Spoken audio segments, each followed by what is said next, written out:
Donc, on est ensemble durant 30 minutes pour parler de l'IA et notamment comment maximiser l'impact de ses formations et de sa communication grâce à l'IA. Donc, on a choisi cette thématique-là qui s'adresse en particulier aux formateurs, mais comme on l'exposait il y a quelques minutes avec Madame Lacoste, voilà, selon votre activité, vos activités respectives, vous arriverez à prendre, à capter un petit peu tout ce que les apports de l'IA peuvent amener dans votre quotidien, dans vos activités respectives. Donc, oui, je suis en coopérative donc depuis 2 ans. Moi, je suis spécialisée dans la communication digitale depuis plus de 20 ans. J'avais commencé dans un grand groupe et puis dans une TPE pour finalement prendre l'axe de l'entrepreneuriat avec la BGE, accompagnée donc par BGE Incubatest, puis en coopérative parce que quand on a goûté à BGE, on n'en sort plus. Donc moi, je propose des audits de l'accompagnement, de la formation, principalement pour les TPE, PME, dans tout ce qui est communication digitale et marketing. Je suis aussi partie du réseau France Num, hein, je suis activateur France Num. Pour le support de la formation, du webinaire, vous avez mes coordonnées, mon mail dans le chat. Donc, si vous souhaitez recevoir ce support, n'hésitez pas à m'envoyer un mail à la suite de ce webinaire et je vous enverrai le support. Donc, si on parle un petit peu IA, donc l'intelligence artificielle, c'est un domaine de l'informatique qui vise à créer des machines qui sont capables d'imiter les comportements et les capacités cognitives humaines. Il y a plusieurs formes d'IA. Durant ce webinaire, nous allons évoquer les types d'IA que je vous ai notés sur ce diaporama. Donc, on va parler d'IA générative, hein, pour créer du contenu nouveau. On va parler d'IA descriptive pour analyser des données, d'IA prescriptive pour suggérer des actions et d'IA conversante euh, pour interagir avec les humains via des conversations qui sont naturelles. L'utilisation de chaque forme d'IA euh, va être selon le même déroulé, hein. Il y aura besoin de données d'entrée pour pouvoir amener un résultat et on va devoir aussi se réfléchir à quel type de résultat on attend. Si on attend du texte, de l'image, des résumés, des condensés, un schéma, et quelle forme, quelle longueur, quelle tonalité. Quels que soient les apports IA qu'on va chercher, ce sera toujours cette démarche-là d'amener des données d'entrée et sortir un output et sous quelle forme on va vouloir sortir ce résultat. Donc, peu importe l'outil, d'ailleurs, l'outil, on en parlera plus tard, mais peu importe l'outil qu'on utilise, on reste pour le moment sur quel apport va m'amener l'IA, et notamment, on peut parler de tout ce qui est apport en communication. Qu'est-ce que l'IA peut m'amener sur mes outils de communication? Donc, qui n'a pas rêvé d'être entouré d'assistants pour déléguer des tâches fastidieuses et chronophages, et plus particulièrement des tâches sur lesquelles on n'a pas de valeur ajoutée. Donc, on démarre avec l'IA. Souvent, on va chercher de ce gain de temps sur des actions ou sur lesquelles on n'a pas de valeur euh, ajoutée. Et puis après, on va pouvoir s'aider de l'IA aussi pour des échanges comme on échangerait entre pairs.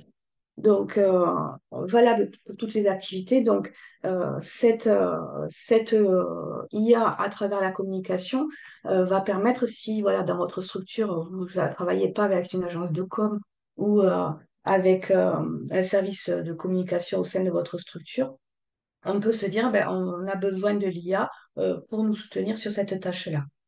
Donc, on va découper en fait notre métier, hein, nos métiers, en fonction avec les différentes tâches que l'on a effectuées. Et sur les différentes tâches, on va se demander comment l'IA pourrait m'aider sur ces tâches-là. Donc, la communication valable pour toutes les activités. Et après, si on fait un petit focus sur le travail de formateur, on va avoir plusieurs tâches sur lesquelles on va vouloir être aidé. Donc, on va parler de l'analyse de besoins, de la conception pour concevoir des supports, des quiz, des déroulés pédagogiques, des contenus. On va pouvoir aussi parler de l'animation, hein, comment animer de façon plus interactive une session de formation. On va pouvoir aller plus loin et parler d'adaptation, hein, comment on va pouvoir adapter le parcours d'apprentissage de nos stagiaires. On va pouvoir se faire aider sur tout ce qui est support d'évaluation. Et en fait, en général, on va se dire que l'IA, ça va être une solution pour être dans cette démarche d'amélioration continue, en fait. On va chercher à chaque fois à faire des choses plus performantes, regarder un petit peu ce que l'on a fait précédemment pour toujours s'améliorer.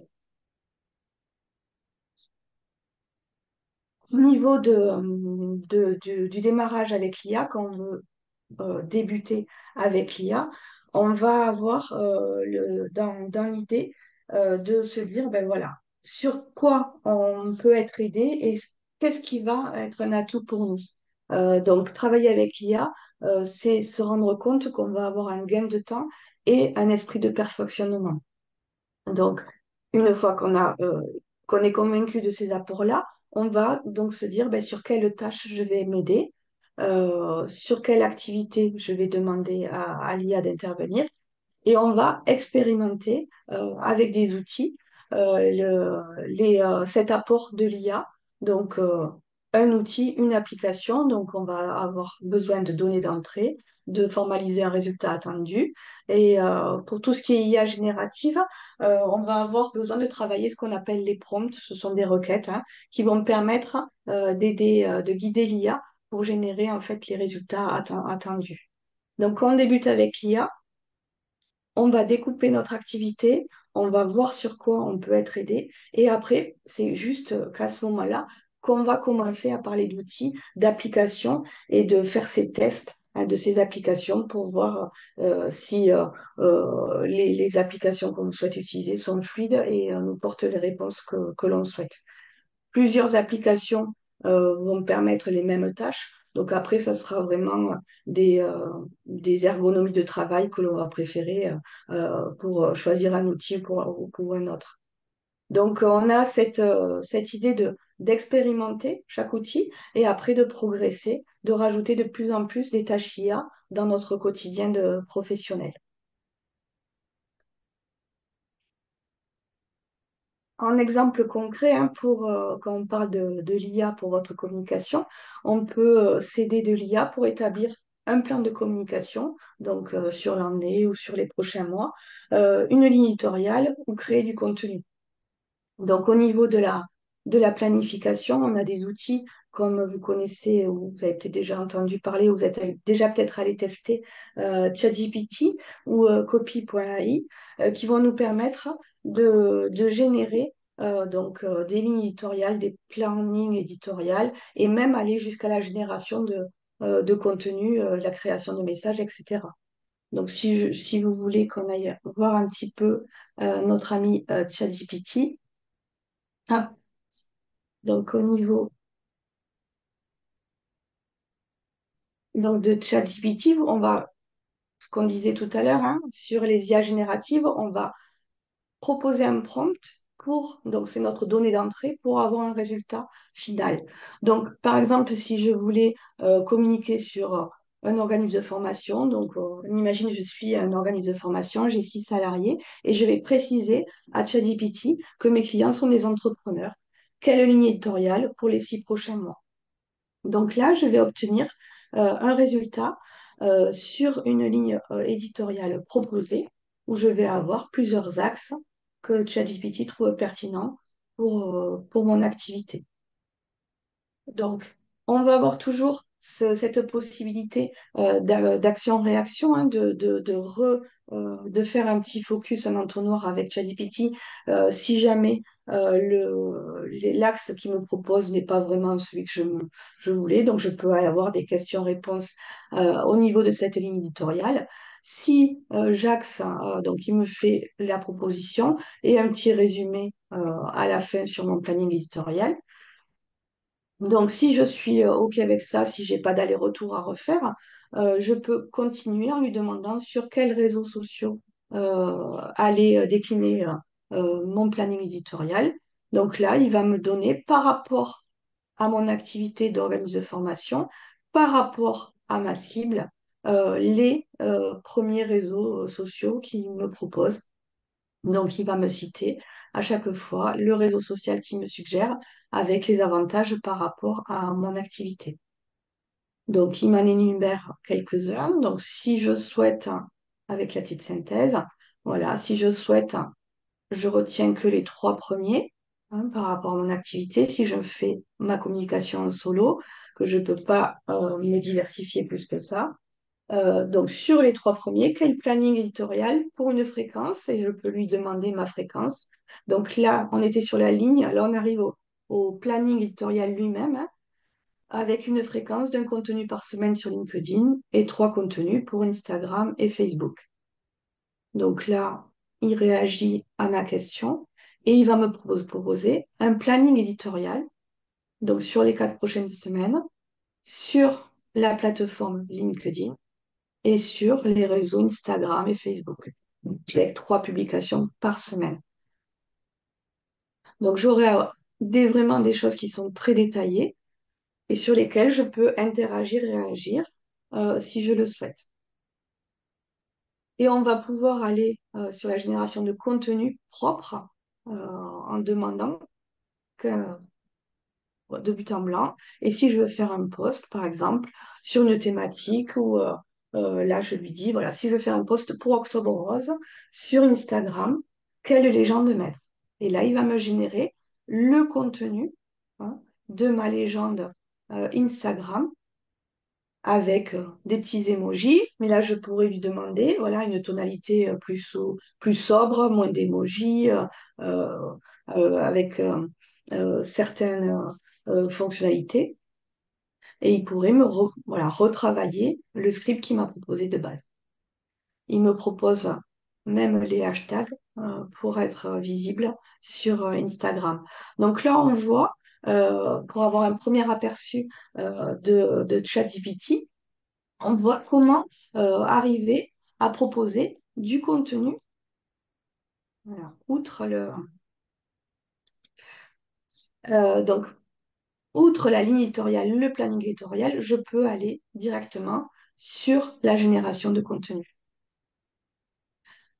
On voit par exemple ChatGPT, mais il y en a d'autres qui font de la génération de contenu. Et si on veut faire de la génération d'images hein, pour la création aussi de visuels pour nos communications, on peut avoir recours à l'application DALL-E. Donc cette application est intégrée dans Canva. Canva, c'est cet outil de création graphique de design graphique, à intégrer de l'IA maintenant au niveau de la génération de texte, à la génération d'images aussi.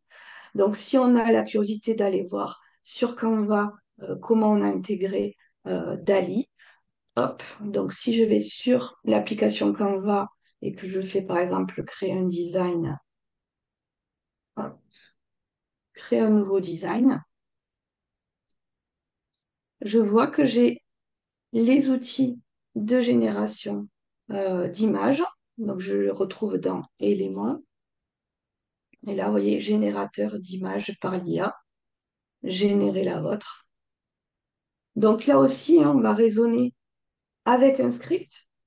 Donc, par exemple, si je veux, par rapport à la thématique d'aujourd'hui, demander la création d'une affiche de webinaire professionnel présentant le thème d'intelligence artificielle dans la formation avec des icônes liées à l'intelligence artificielle et des éléments de conception moderne, par exemple.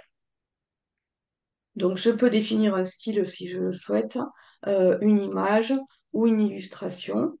et je peux générer la création la création d'images ou d'illustrations par rapport aux prompts que j'ai passés. Donc, ces prompts, hein, on va venir les détailler et après les affiner si besoin, si la réponse obtenue ne correspond pas tout à fait à ce que l'on souhaitait. Donc là, on a des affiches qui pourraient servir au niveau de l'intelligence artificielle qui me sont proposées et que je pourrais utiliser. Donc là, on est sur un type illustration. Voilà. Et je pourrais après utiliser cette image, elle est créée pour moi, donc libre de droit puisque je viens de la créer. Donc Dali est intégré sur Canva. Euh, les outils d'IA sont souvent des outils freemium, hein. Donc vous avez un accès libre avec certaines fonctionnalités. Et après, si vous en voulez plus, ça devient payant. Mais cet accès freemium sur tous ces outils d'intelligence artificielle sont vraiment très intéressants pour aller faire ces tests et se demander voilà, si c'est bien l'outil qui correspond à nos attentes. Donc là, on voit à travers ces petits exemples qu'en communication, on peut être vraiment bien, voilà, devenir plus impactant dans notre communication grâce à l'IA en termes de génération de contenu et génération, création de visuels aussi. Au niveau du métier de formateur, hein, si on a identifié nos différentes tâches et se demander comment se faire aider par l'intelligence artificielle, on va pouvoir penser à tout ce qui est organisation, planification des sessions de formation et notamment la création des supports pédagogiques. Voilà. On va pouvoir utiliser ChatGPT comme on a vu pour la communication, pour aussi les supports pédagogiques.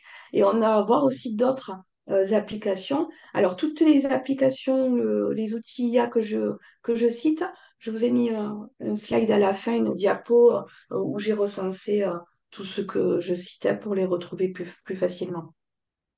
Donc, on va avoir Perplexity, par exemple, qui va générer du contenu, mais qui va citer ses sources. Donc, souvent, c'est ce qui manque sur ChatGPT. Voilà, si on veut des données chiffrées, par exemple, etc., on a les résultats, mais on n'a pas forcément les sources. Donc, Perplexity, lui, va citer ses sources. On a une application auteur qui va nous permettre de transcrire, de retranscrire les sessions, par exemple en présentiel et qui va après nous proposer des analyses pour perfectionner, améliorer ces sessions pour les sessions prochaines en fait. On a Seeker aussi qui permet d'analyser des documents de type PDF ou Word et qui va nous faire des petites analyses, des petits rapports, des résumés, etc. Pour la conception visuelle, pour le métier de formateur, on a Dali, comme on vient de voir aussi pour la communication. Et on a une appli que j'aime bien aussi qui s'appelle Gamma, qui va nous permettre d'élaborer les présentations dans son ensemble. Par exemple, des diaporamas. Donc, pour vous faire une petite démo sur Gamma, hop, j'ai toujours les barres zoom qui m'embêtent. Ouais. Hop. J'espère que vous êtes tous du sud-ouest parce que moi j'ai l'accent bien marqué, mais je pense que c'est le cas. Au niveau de Gamma, vous voyez, quand on est sur l'appli Gamma, pareil, un outil freemium, donc on va juste offrir à Gamma euh, notre identité de qui nous sommes pour pouvoir utiliser Gamma. Et on va pouvoir après créer euh, à partir de prompts, là aussi, créer une présentation. Donc, par exemple, dans le cas, voilà, je veux créer un support de présentation pour un atelier numérique qui va durer 2 heures sur le thème optimiser sa newsletter, par exemple. Et je peux ajouter des notes, le plan, le contenu que l'on va utiliser. Moi, je vais lui donner le plan sur lequel j'ai travaillé, que je peux avoir travaillé avec d'autres outils IA par ailleurs. Je vais lui donner le plan que je veux proposer personnes qui seront présentes à ce petit atelier euh, en présentiel. Donc, je vais faire continuer et donc, il va me demander donc, quel format je veux faire. Donc, je lui ai demandé un format présentation, hein, et je vais avoir le nombre de diapositives que je veux. Donc, je peux en rajouter. Au bout d'un moment, ça devient payant. Donc, je peux utiliser jusqu'à 10 cartes en freemium et je vais faire continuer. Donc, 10 diapos. Et là, il va me demander quel style je veux de ma présentation, sur ma présentation. Donc, je vais chercher un style qui correspond à ce que je souhaite comme type de présentation. Hop. Allez, je vais prendre celui-là. Et je vais faire suivant. Là, ici, on a généré. Et là, on va voir que Gamma va me proposer un diaporama comme support de mon atelier. Donc, il est en train de concevoir mes 10 diapos que je lui ai demandé, en me proposant non seulement une mise en forme, mais du contenu. Du contenu qui est quand même très pertinent par rapport à ce que je lui demandais.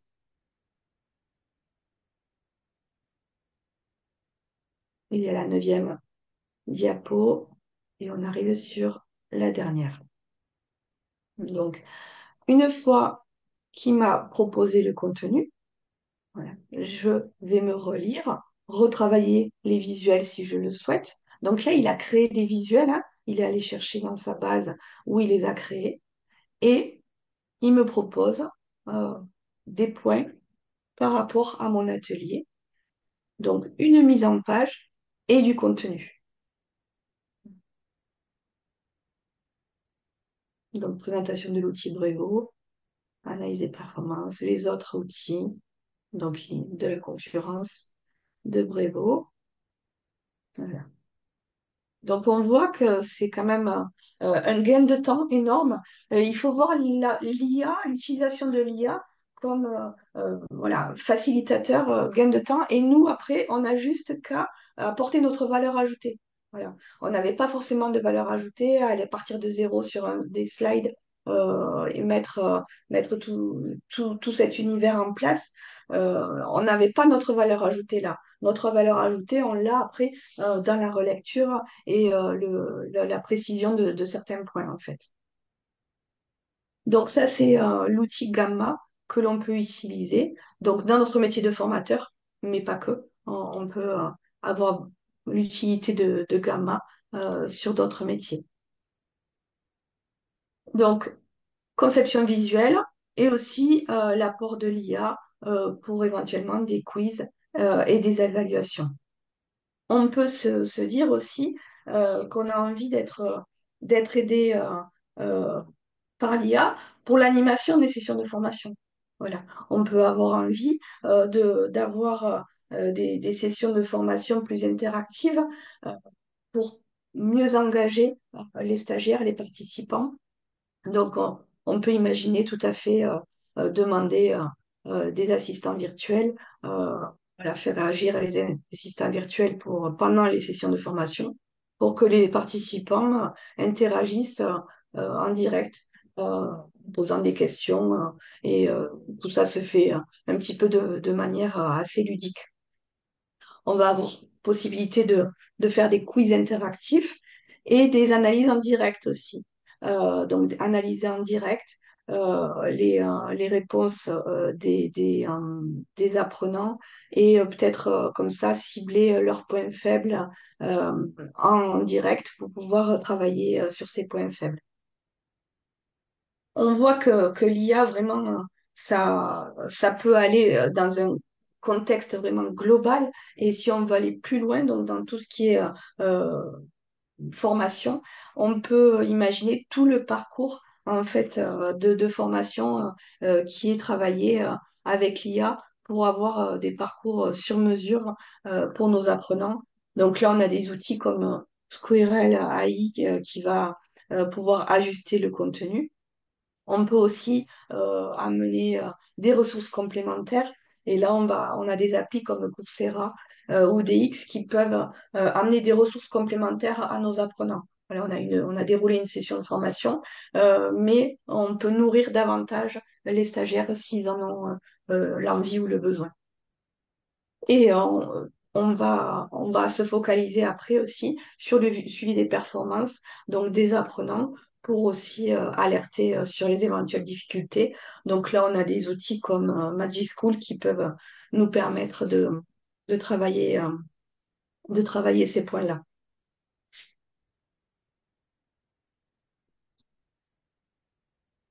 Quand on travaille avec l'IA, on a vu que on va pouvoir optimiser hein, notre travail et notre valeur ajoutée. Par contre, il faut avoir des points de vigilance hein, qui ne sont pas des moindres.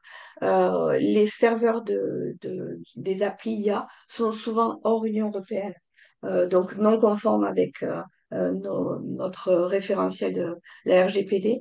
Donc, faites attention aux données que vous allez mettre dans ces supports, pas de données confidentielles pour être vraiment en règle avec la RGPD.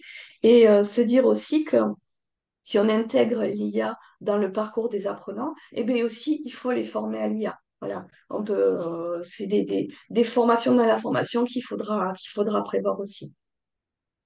Donc là, je vous ai repris un petit, sur ce slide l'ensemble des ressources que j'ai citées durant ce webinaire, donc avec le type d'IA et ce que propose l'IA. Je vous ai notifié un site qui est très intéressant si vous avez envie d'expérimenter hein, tout ce qui est IA.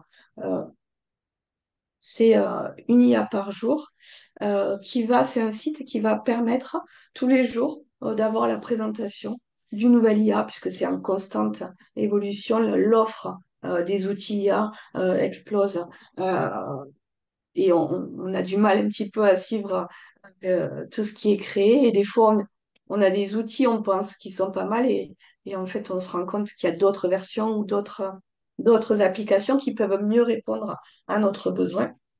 Donc, ce que je disais au début, hein, c'est pas l'appli qui vous fait passer à l'IA, c'est plus la réflexion hein, sur quelle tâche je vais être aidé, de quoi j'ai besoin, et là, après, on va chercher le bon outil. Donc, ce site est très sympa, je trouve. Donc, aujourd'hui, voilà, on est sur RPGGO, voilà, qui est plutôt une IA qui est liée au jeu de rôle. L'IA qui était mis à goût du jour hier, qui était mis à la une, c'était une IA qui génère des images vectorielles, donc super intéressant pour la communication. Donc, à partir d'une requête de texte, vous allez avoir des visuels, mais qui sont vectorisés. Donc, super intéressant. Donc là, vous allez avoir tous les IA, une IA par jour, et on peut aller consulter l'historique. En fait, vous pouvez faire des recherches pour voir sur une thématique, une aide particulière que vous cherchez. Euh, donc, si on fait la thématique, par exemple, formation,